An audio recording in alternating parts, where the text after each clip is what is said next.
mau. Another goal now here. Another one there ya dola direction mau. Dia punya mana ini?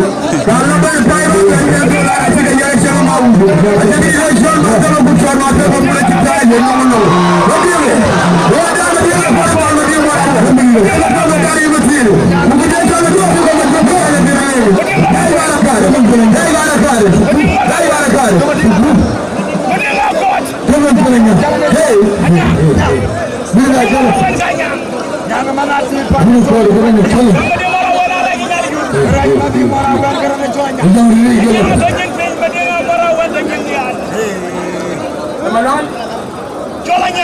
Jolanyang dari cuma di aku.